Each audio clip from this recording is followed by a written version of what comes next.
International recovery efforts continue in Japan. On Monday, April 4th, the number of confirmed fatalities had risen to over 12,000, with more than 15,000 still missing in 6 prefectures after the mega earthquake and tsunami on March 11.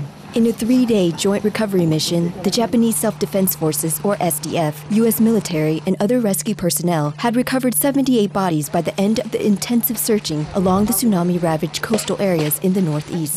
With more than 45,700 buildings completely destroyed in the initial disaster, many communities were reduced to mud-covered debris, with some areas covered in saltwater lakes formed by the tsunami. As over 161,000 people remain in temporary shelters, these and other unfavorable conditions are causing public health concerns to grow. At a hospital in the badly affected Ishinomaki city of Miyagi Prefecture, most patients became ill in evacuation centers, some of which still lack running water, electricity, and adequate heat. Despite receiving supplies, volunteers running the centers say they are still shorthanded in personnel. In an attempt to better meet residents' needs, the town office of the hard-hit Minamisanriku is locating 1,100 people to other municipalities of Miyagi Prefecture in a collective evacuation. As of Saturday, over 168,000 households were still without electricity and 220,000 did not have running water. Auto sales in Japan have also plummeted after the disaster forced automakers to close factories due to lack of parts and power outages. Data from Japan's Auto Dealer Association reveals a 37% plunge in new vehicle sales for March compared to last year, which is the largest drop in March sales since record-keeping began in 1968.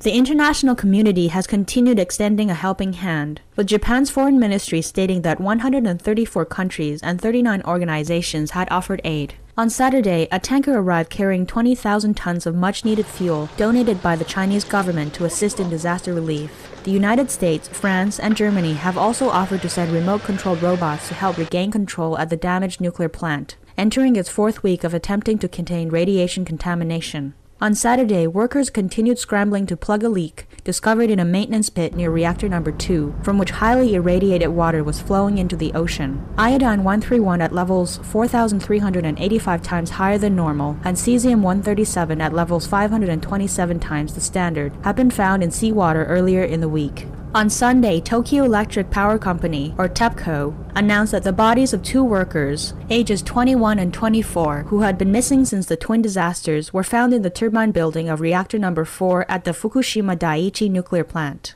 Meanwhile, Japan's Ministry of Health, Labor and Welfare reported that mushrooms from Iwaki in Fukushima Prefecture have been found to contain radioactive iodine and cesium at levels above the legal limit. Radioactive cesium has a half-life of 30 years, and in the case of the historic 1986 Chernobyl disaster, German bores 1,500 kilometers from the accident site have been recently found with cesium-137 levels thousands of times beyond normal. While a floating tanker is being towed to the Japanese facility to store contaminated seawater, the power plant continues releasing dangerous amounts of radiation. According to Japanese Chief Cabinet Secretary Yukio Odano, it could be several months before the radioactive particles are stopped from seeping out of the facility. China's General Administration of Quality Supervision, Inspection and Quarantine reported that 10 radioactive contamination cases had been detected among incoming passengers, planes, vessels and containers since March 16, with traces of atmospheric radiation from Japan that had been detected across all Chinese provinces except northwest Shanghai.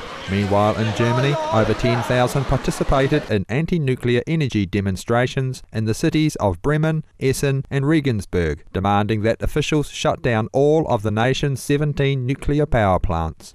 Our thankfulness, all the Japanese and international officials, military personnel, heroic nuclear plant workers, and other individuals assisting during these difficult times. We pray for the protection of the people of Japan as humanity joins in benevolent efforts to foster a more uplifted, balanced ecosphere.